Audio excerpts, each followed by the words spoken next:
Você está com Bíblia? Abre comigo lá, Atos capítulo 2. Estamos num estudo do livro de Atos, porque aqui nós vemos o nascimento da igreja, a igreja primitiva, né? Vemos o nascimento ali, então, da continuação dos atos de Jesus Cristo, e isso é extremamente importante. É por isso que nós estamos estudando esse livro, estamos nos dedicando a ele, numa série de mensagens aqui em cima desse livro. Então, que você acompanhe conosco aí, Atos capítulo 2, versículo 37, nós vamos ler alguns versículos aqui, que você consiga acompanhar comigo aqui também, em nome de Jesus. Atos 2, 37 vai dizer assim: ouvindo eles essas coisas, compungiu-lhes o coração e perguntaram a Pedro e aos demais apóstolos: que faremos, irmãos? Respondeu-lhes Pedro: arrependei-vos e cada um de vós seja batizado em nome de Jesus Cristo para a remissão de vossos pecados, e recebereis o dom do Espírito Santo. Pois para vós outros é a promessa, para vossos filhos e para todos que ainda estão longe. Isto é para quanto o Senhor, o nosso Deus, chamar. Com muitas outras palavras deu testemunho e exortava-os, dizendo: salvai-vos dessa geração perversa. Então os que aceitaram a palavra foram batizados, e havendo um acréscimo naquele dia de quase 3.000 pessoas. E perseveravam na doutrina dos apóstolos e na comunhão, no partir do pão e nas orações. Em cada alma havia temor, e muitos prodígios e sinais eram feitos por intermédio dos apóstolos. Todos os que creram estavam juntos e tinham tudo em comum, vendiam suas propriedades, bens, distribuindo o produto entre todos, à medida que alguém tinha necessidade. Diariamente perseveravam unânimes no templo, partiam pão de casa em casa, e tomavam suas refeições com alegria e singeleza de coração, louvando a Deus e contando com a simpatia de todo o povo. Enquanto isso, acrescentava-lhes o Senhor dia a dia os que iam sendo salvos. Pai, obrigado pela Tua palavra, Deus. Fala conosco nessa hora. Que o Teu Espírito que habita em nós nos traga a revelação de Cristo, nos traga a revelação daquilo que precisamos fazer e ser como uns seguidores e discípulos de Cristo. Que o Teu nome seja exaltado do início ao fim dessa mensagem, e que possamos sair daqui transformados, renovados, ó Pai, na nossa mentalidade, nossa forma de agir, mediante a limpeza e a luz da Tua palavra. Assim nós oramos e Te agradecemos, no nome de Jesus, Senhor. Amém. Você pode dar uma salva de palmas a Jesus?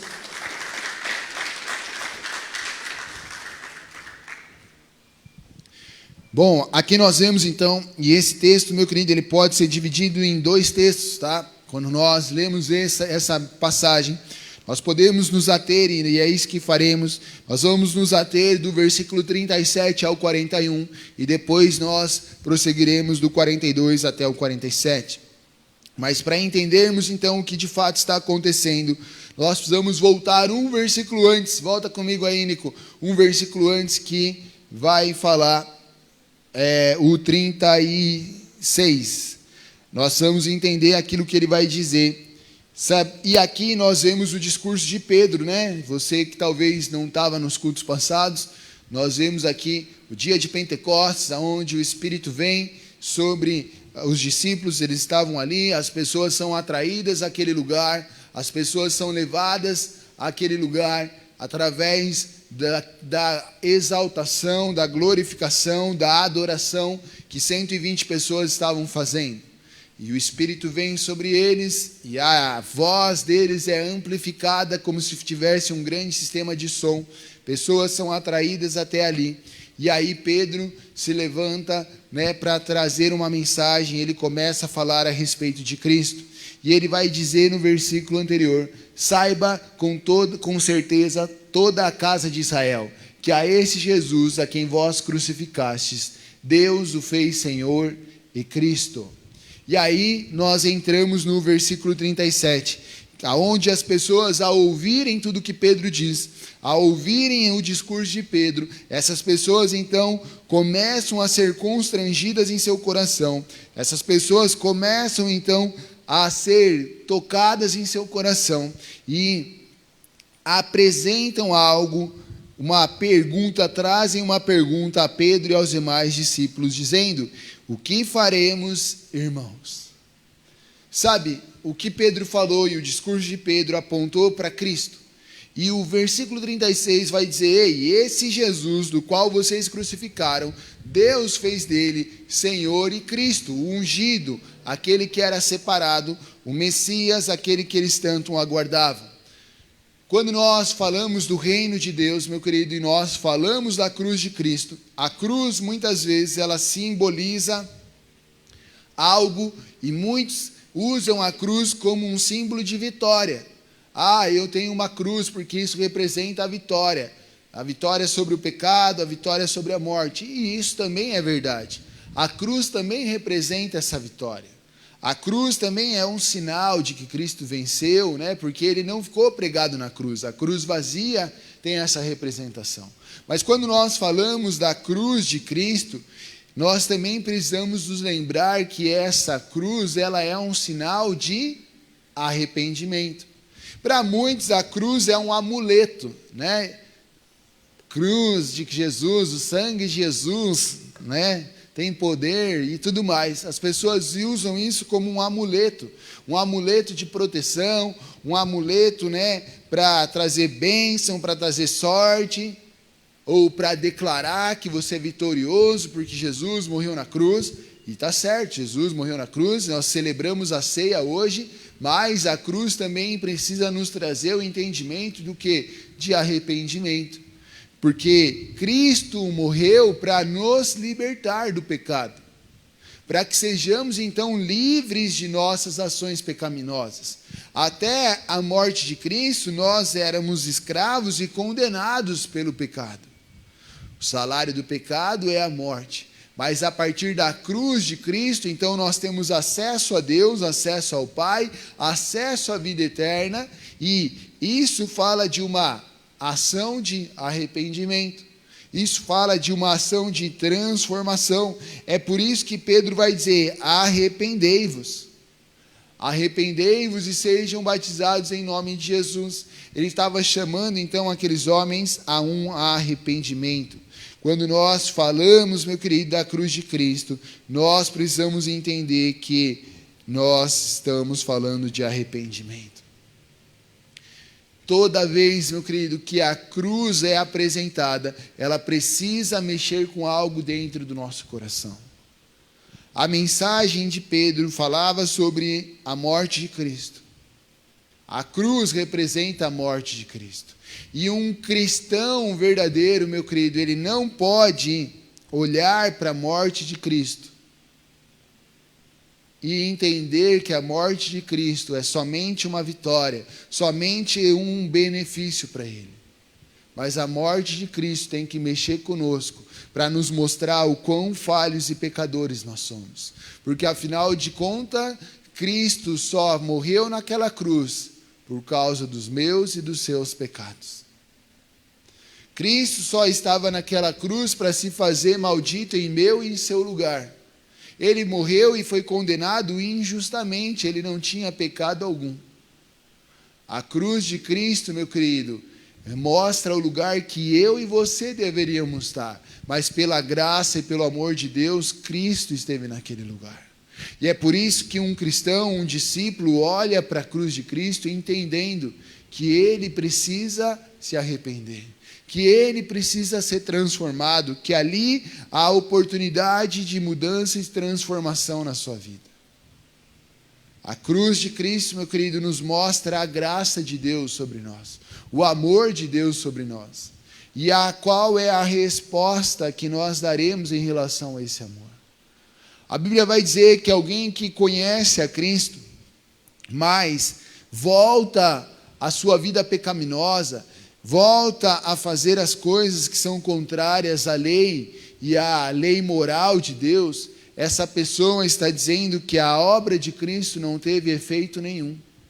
Quando eu e você, meu querido, conhecedores daquilo que Cristo fez, nos voltamos a uma vida pecaminosa, largando o caminho de Cristo, nós, em outras palavras, estamos dizendo: sabe o que Cristo fez na cruz? Sabe a morte de Cristo na cruz para libertar? Aquilo não tem efeito nenhum, porque eu não sou livre do pecado, eu estou retornando para o caminho do pecado.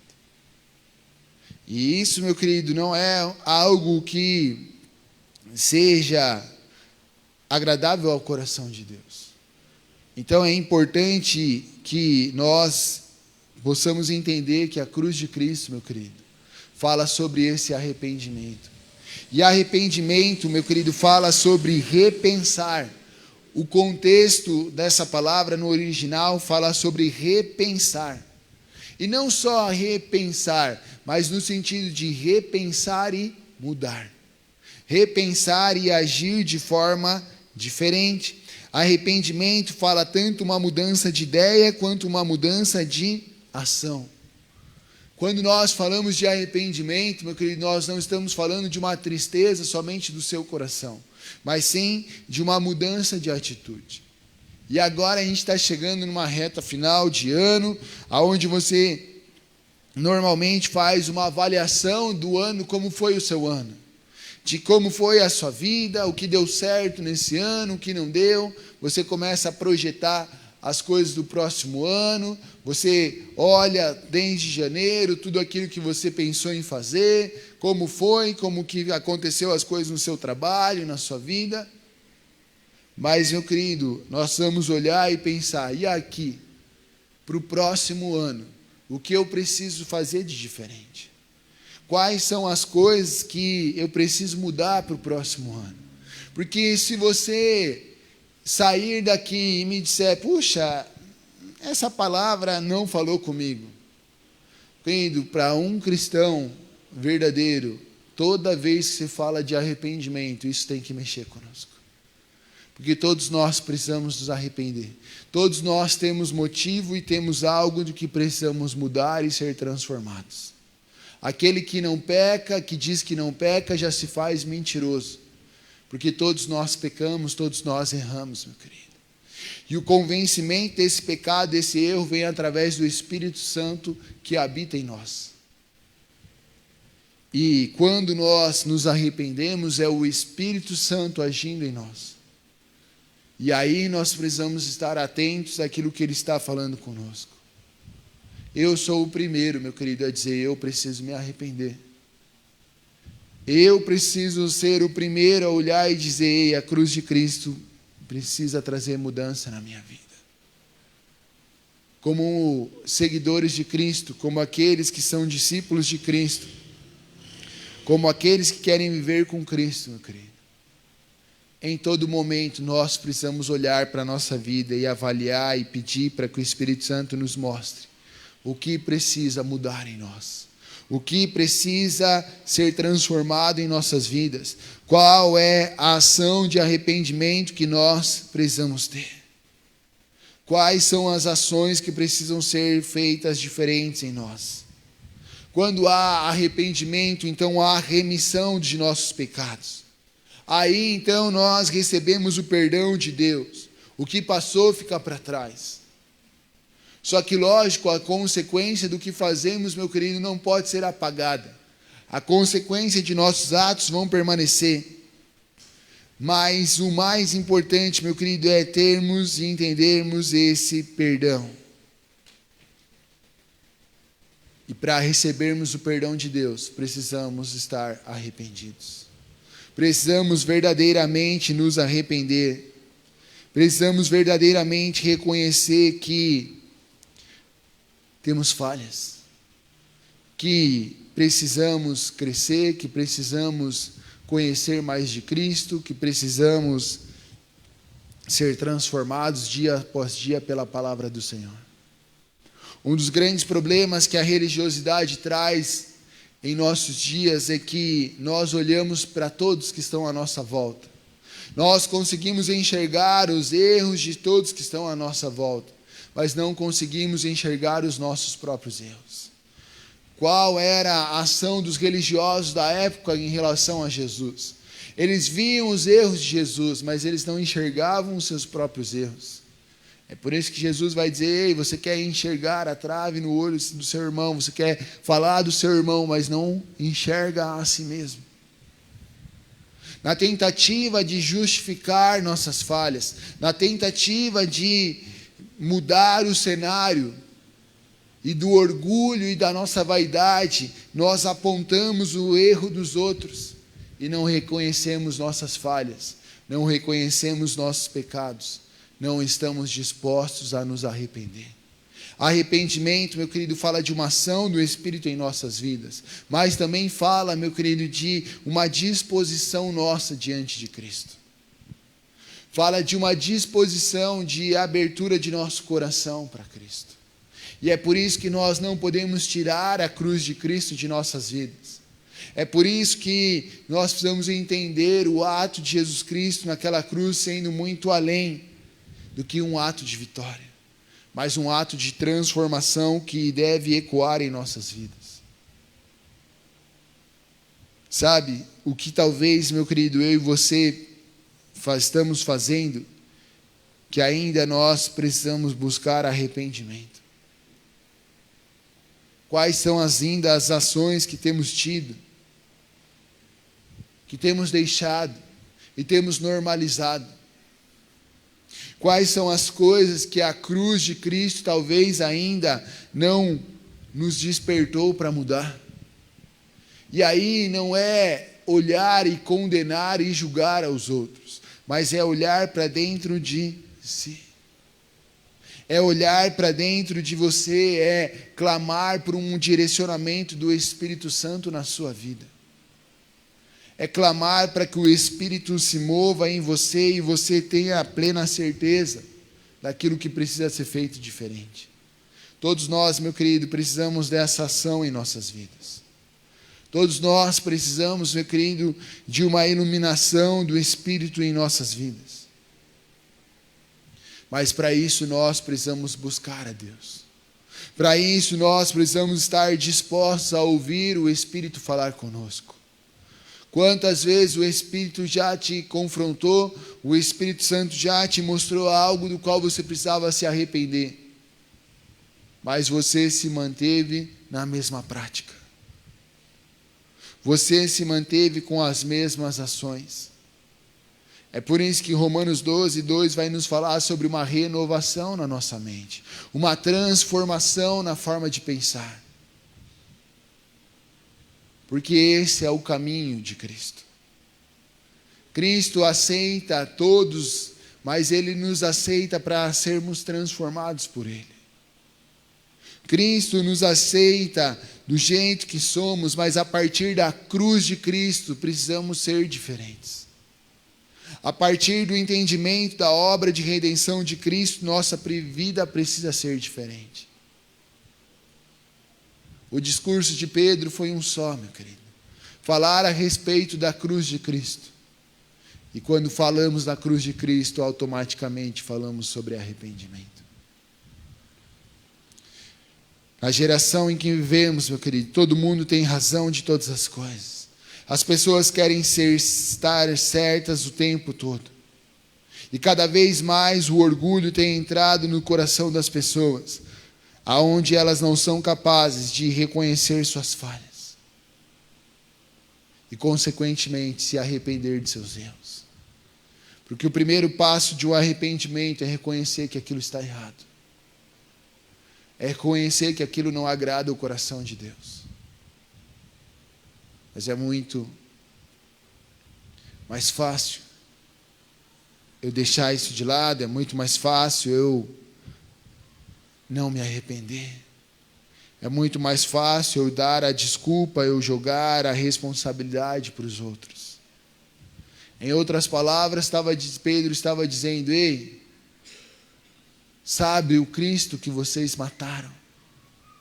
É esse Cristo que morreu para trazer mudança em nossas vidas. Aí ele vai dizer: se afastem dessa geração perversa. Arrependimento fala de uma mudança de ação.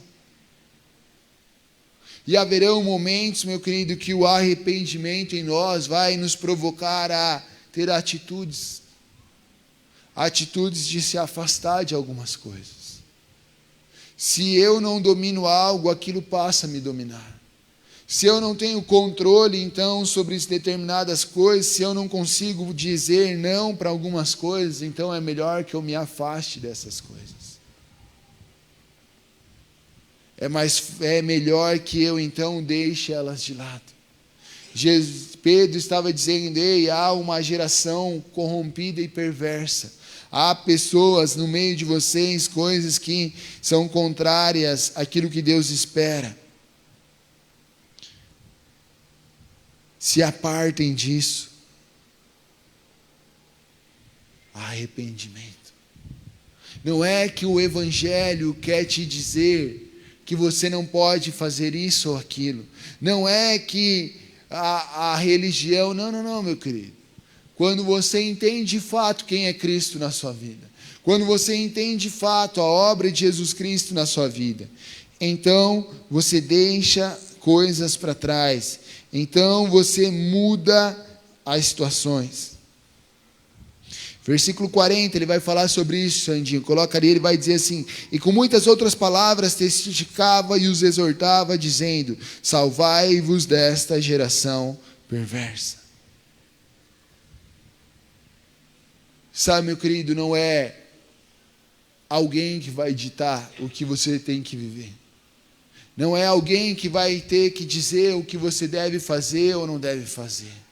Mas o entendimento e a obra da cruz vai direcionar a minha e a sua vida. Nós precisamos ser guiados pela palavra do Senhor, nós precisamos ser direcionados pelo caminho de Cristo. E é esse caminho, através da cruz de Cristo,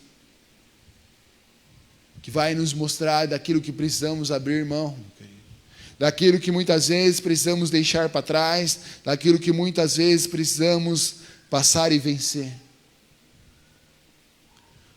Uma ação de negar a nós mesmos, tomarmos a nossa cruz e seguirmos a Cristo. De entendermos que é necessário mudança, que é necessário transformação. E à medida que eu e você vamos nos permitindo, à medida que eu e você vamos ouvindo e obedecendo a palavra de Deus e a direção do Espírito Santo em nossas vidas, cada dia mais Ele vai nos mostrando o que precisa ser feito diferente. Só que muitas vezes nós não queremos agir. Muitas vezes nós nos sentimos confortáveis naquilo que estamos fazendo. Muitas vezes nós permanecemos naquilo porque julgamos que aquilo não fará diferença em nossas vidas. Mas, meu querido, quando o Espírito Santo fala conosco, quando a cruz de Cristo está presente em nossas vidas, você se torna alguém irresistível. Quanto mais, meu querido, você se aproxima de Cristo, quanto mais você se aproxima da revelação e da verdade da obra de Cristo, mais irresistível você se torna para a ação do Espírito na sua vida. Só que o problema é quando nós resistimos e nós queremos negociar as coisas de Deus. Nós queremos negociar as coisas com o Espírito Santo. Nós vamos nos afastando e deixando nosso coração duro. Nós vamos permitindo que a dureza entre em nosso coração. Nós vamos permitindo que o nosso coração não esteja mais pronto a ouvir a Cristo. Quando eles ouviram a mensagem, no versículo 37, o texto vai dizer que compungiu-lhes o coração. Essa palavra, meu querido, no original, ela tem um significado de agitação e de uma grande aflição e uma grande tristeza. Quando eles ouviram a mensagem de Pedro, houve tristeza em seu coração. Uma tristeza gerada pelo Espírito Santo, para que então eles caíssem em arrependimento.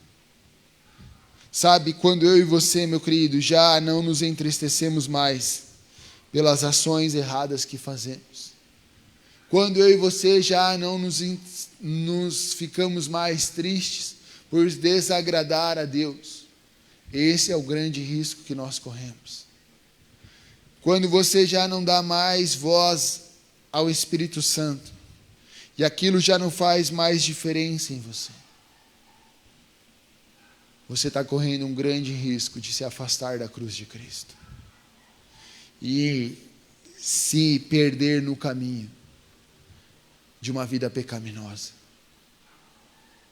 Um cristão verdadeiro, meu querido, ele carrega a cruz de Cristo. Ele tem seus olhos voltados para a cruz, para entender que ali é sim um ato de vitória, um ato de redenção e sim é um ato de transformação. A mensagem do Evangelho de Pedro foi uma mensagem simples. E essa é a mensagem do Evangelho que nós precisamos anunciar nos dias de hoje. Uma mensagem de mudança e de transformação. Uma mensagem da qual fala e toca os nossos corações para cada dia mais sermos transformados por Ele. Para cada dia mais nos parecermos com Ele.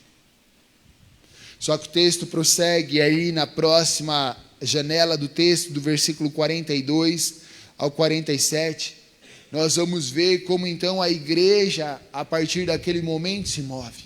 Aqueles homens ouvem essa mensagem, eles são tocados, eles são transformados, e ali de fato começa o movimento da igreja primitiva, assim conhecida, aonde eles começam então a se mover para anunciar o reino de Deus.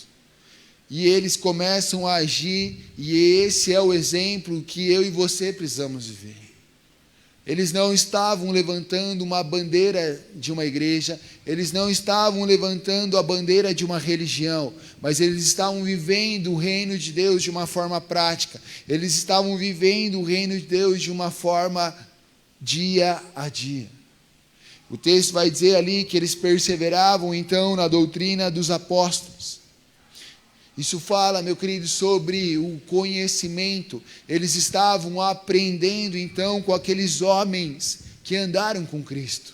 Lembra, um requisito para ser apóstolo era aquele que viu Cristo sendo batizado e tudo aquilo que Cristo passou. Então esses homens, eles tinham ali muitas coisas para contar a respeito de Cristo. E essas pessoas, essa multidão ali, que então começou a se reunir com eles, era uma igreja que aprendia.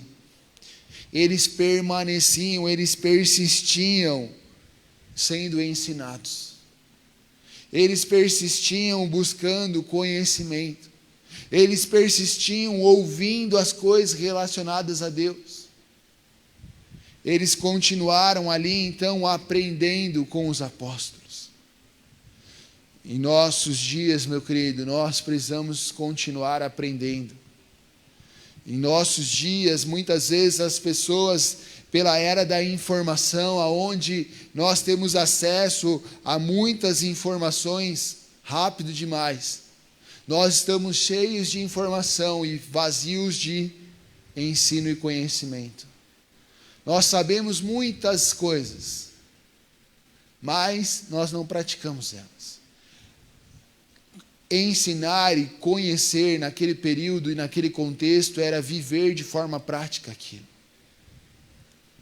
Alguém só poderia dizer que conhecia sobre um assunto se ela vivesse aquele assunto.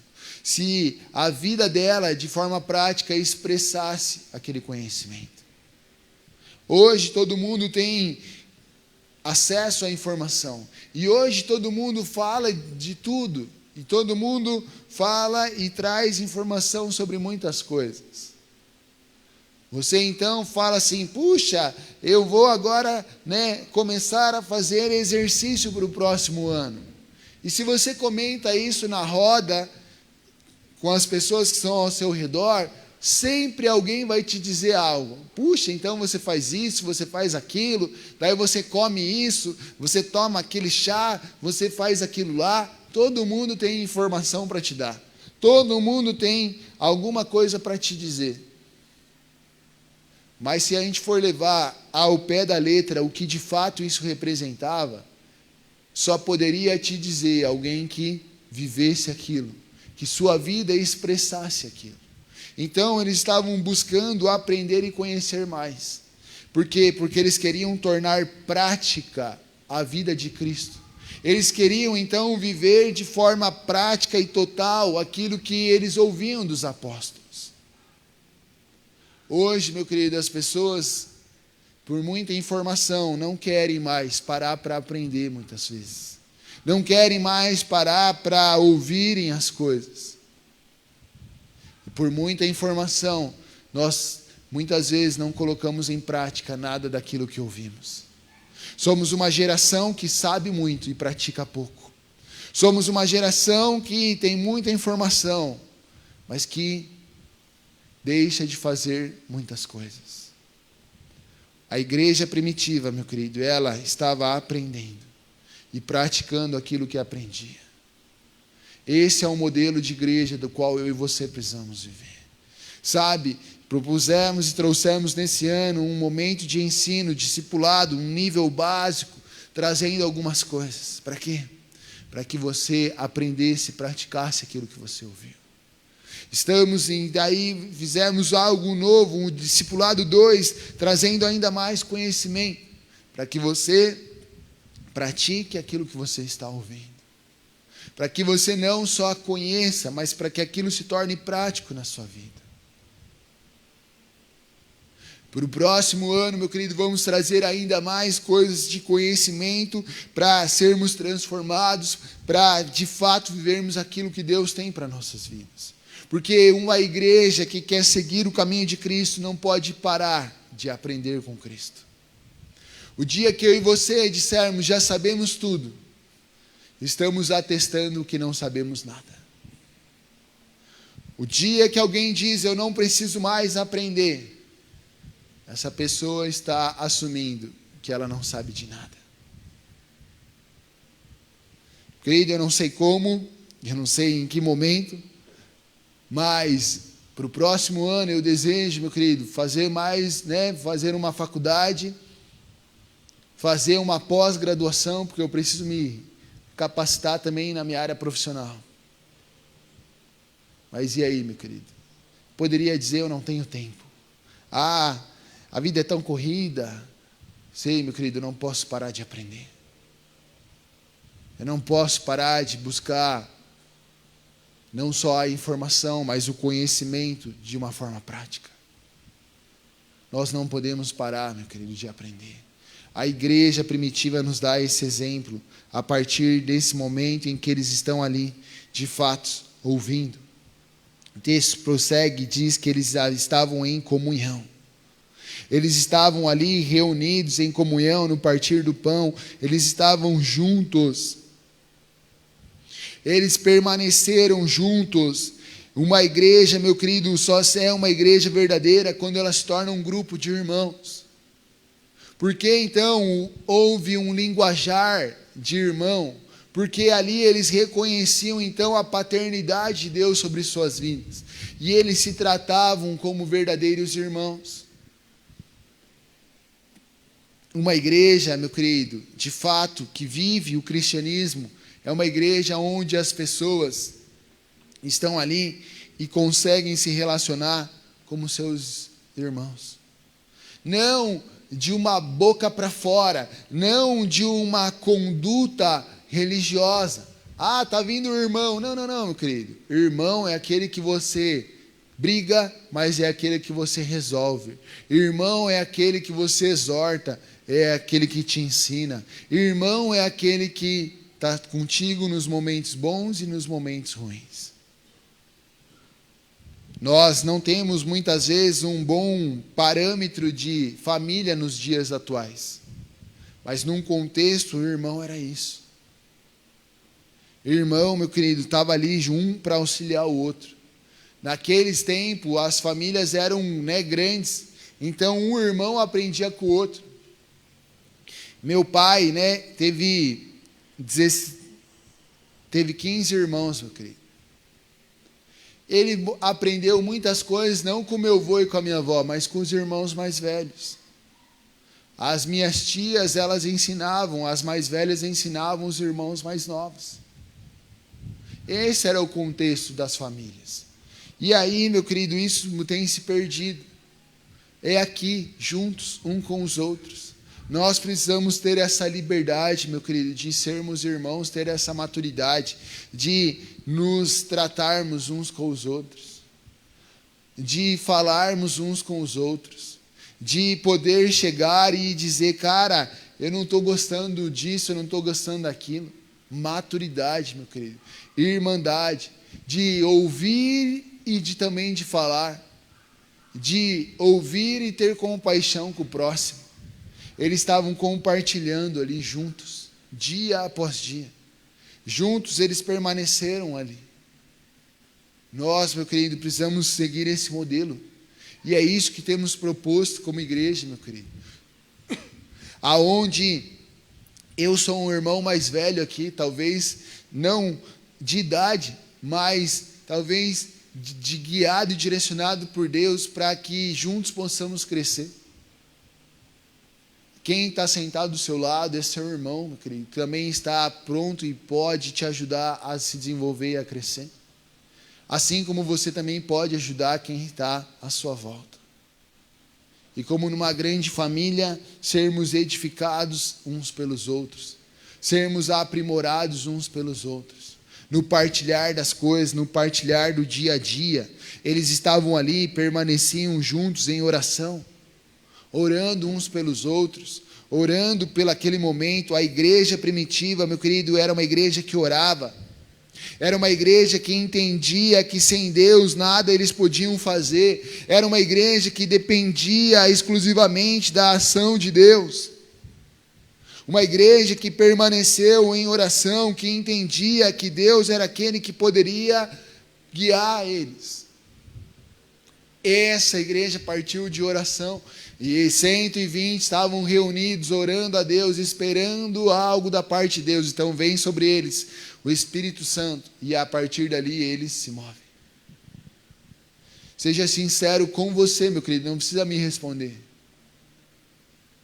Você ora pelos seus irmãos? Você ora pela sua igreja? Você ora pelos aqueles que estão à sua volta?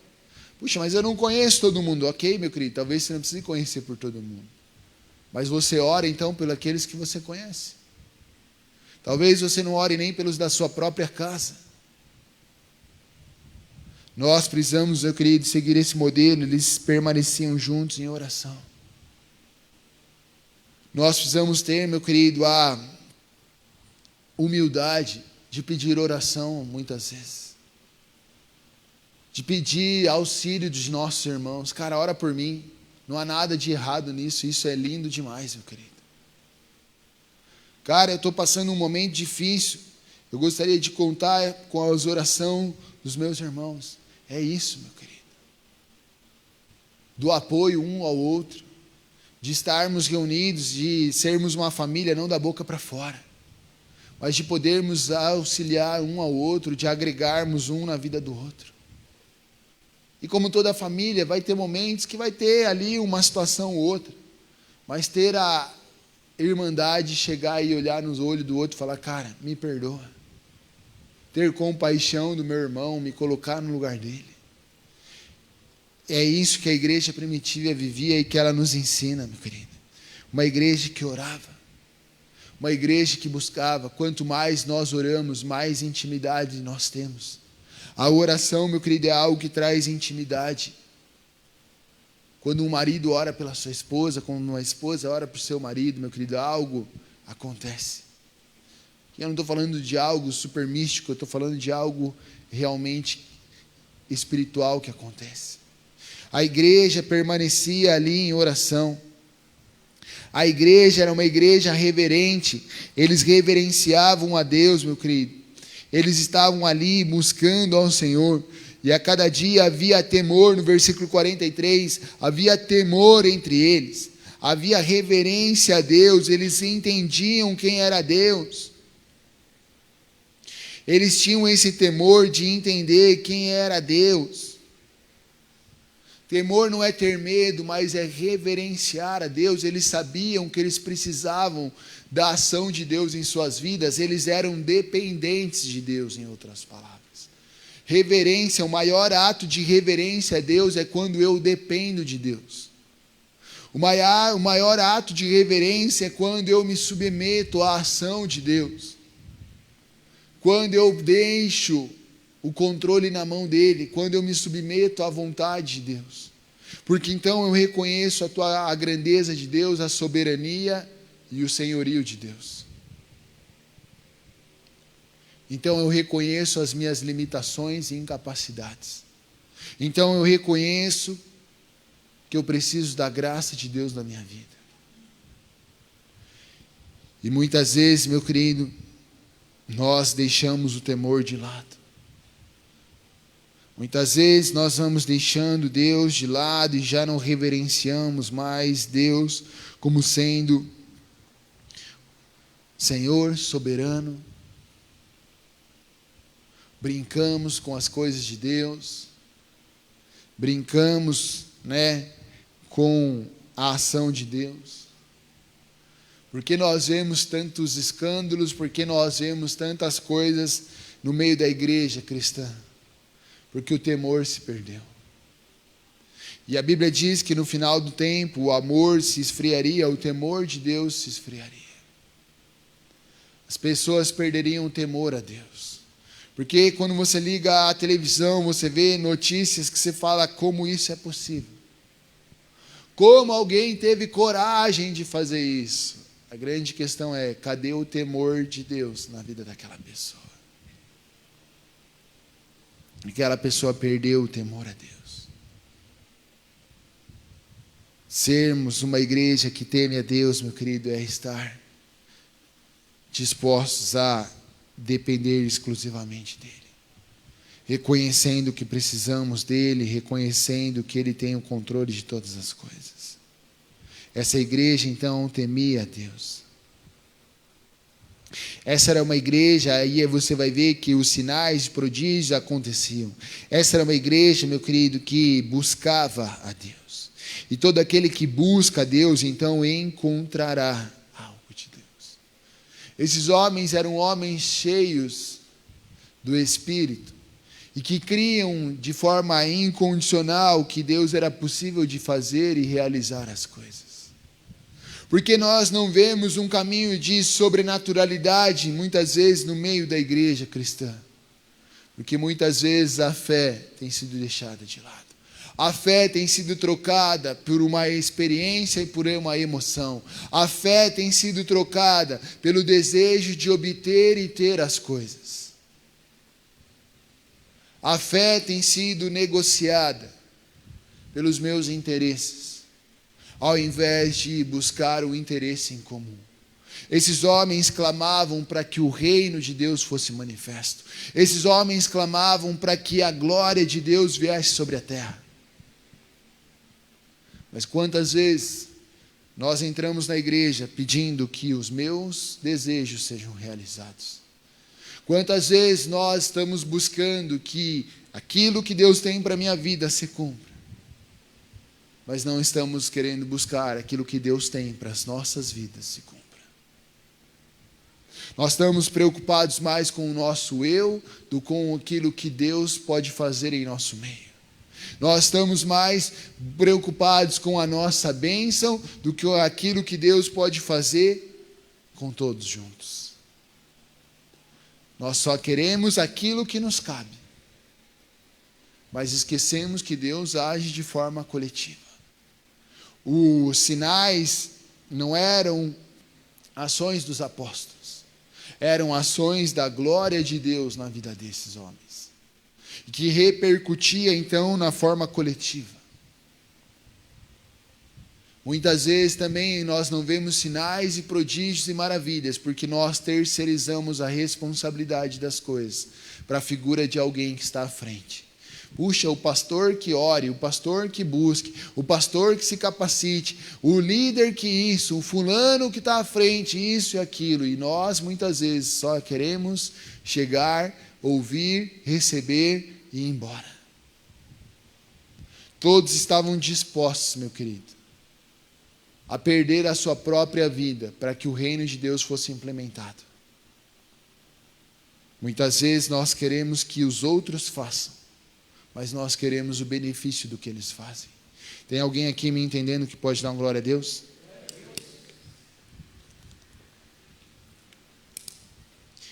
A sobrenaturalidade estava presente no meio deles, porque todos estavam dispostos a isso. Porque todos estavam buscando isso de todo o coração. Versículo 44, 45 vai dizer que eles compartilhavam. Eu li isso no momento da oferta aqui, no momento ali de contribuição. Era uma igreja que compartilhava. Eles tinham tudo, eles tinham um intenso, meu querido, sentimento de responsabilidade uns com os outros. E quando havia necessidade, eles se moviam, vendiam as coisas para assistir uns aos outros. Eles tinham um senso de responsabilidade com a vida um do outro. Quem é pai e mãe aqui, dá um glória a Deus.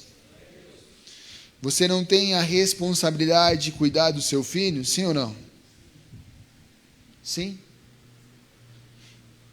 E esse senso de responsabilidade estava sobre eles, aonde eles entendiam que era papel cuidar um dos outros.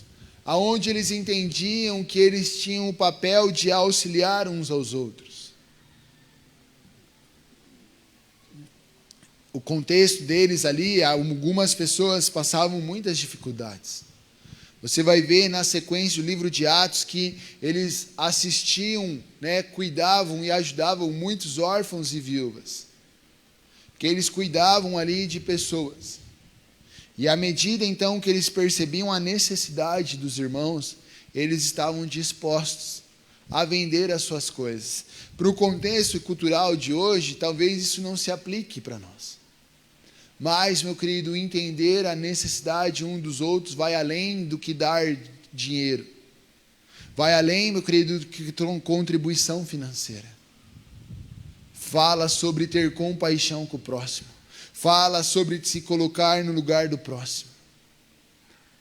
Fala sobre muitas vezes você agir em relação ao próximo.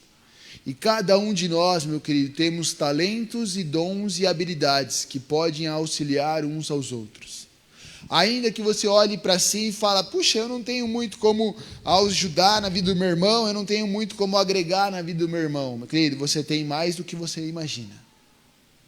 Só que muitas vezes, porque estamos buscando o nosso interesse, nós esquecemos de olhar aquilo que Deus colocou em nossas mãos para auxiliar quem está à nossa volta. Para auxiliar aqueles que estão ao nosso redor. Sabe, a igreja primitiva aqui, eles estavam tão interessados em ajudar uns aos outros, que esses atos eram atos voluntários, que eram atos, meu querido, gerados pela própria ação do Espírito em suas vidas. Quando nós somos direcionados pelo Espírito de Deus, Ele vai nos direcionar ao amor, à compaixão, à generosidade com quem está ao nosso lado. Sabe, talvez é um bom dia, talvez é um abraço, talvez é uma oração, talvez é uma mensagem, talvez, meu querido, são coisas simples. São coisas que talvez não custam nada para mim e para você. São coisas que talvez, meu querido, para nós nem façam tanto sentido, mas para a pessoa que recebe, aquilo é importante.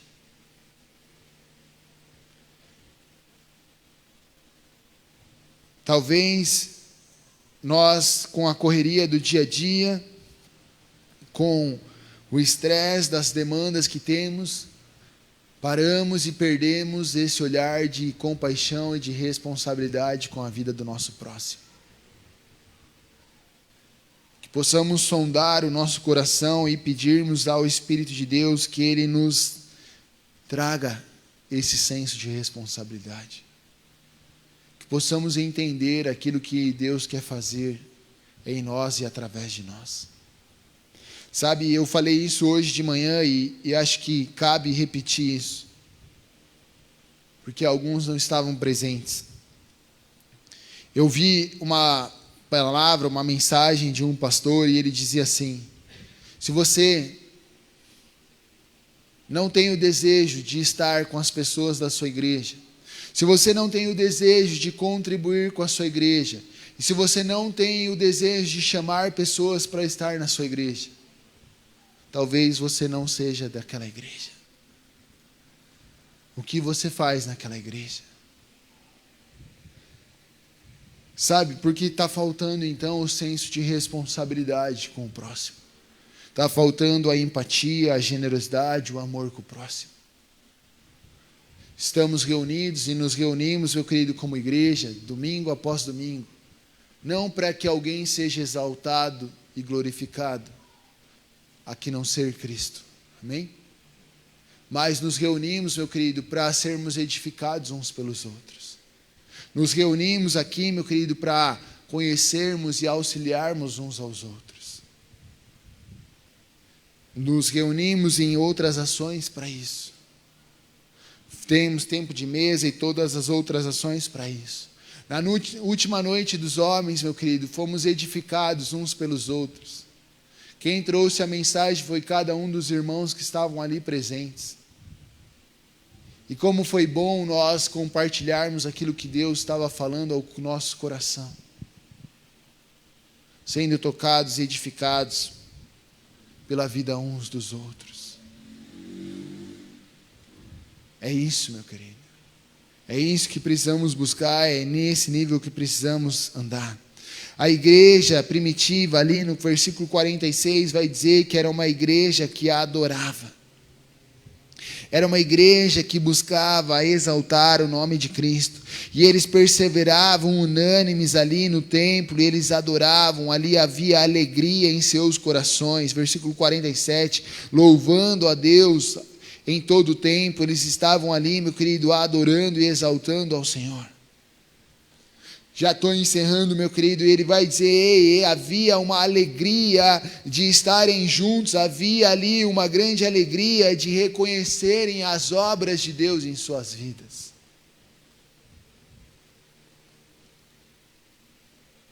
Havia então uma adoração no meio deles. As pessoas então, meu querido, estavam ali prontas para exaltar o nome de Deus, reconhecer quem era Deus. Estavam prontas para adorar a Deus, para ali rasgarem o seu coração diante de Deus, reconhecendo suas grandezas, suas maravilhas. Adoravam a Deus. E a adoração, meu querido, fala de uma disposição de reconhecer a soberania e a grandeza de Deus na minha e na sua vida. Adoração vai muito além do que o louvor está tocando. Adoração vai muito além das circunstâncias que nós passamos. Adoração fala de uma entrega de coração, fala sobre uma disposição de reconhecer a majestade de Deus em nossas vidas. Para fechar, era uma igreja alegre. Era uma igreja que expressava alegria. Um cristão, meu querido, rabugento, um cristão, meu querido, triste, um cristão melancólico, isso é contradição ao Evangelho.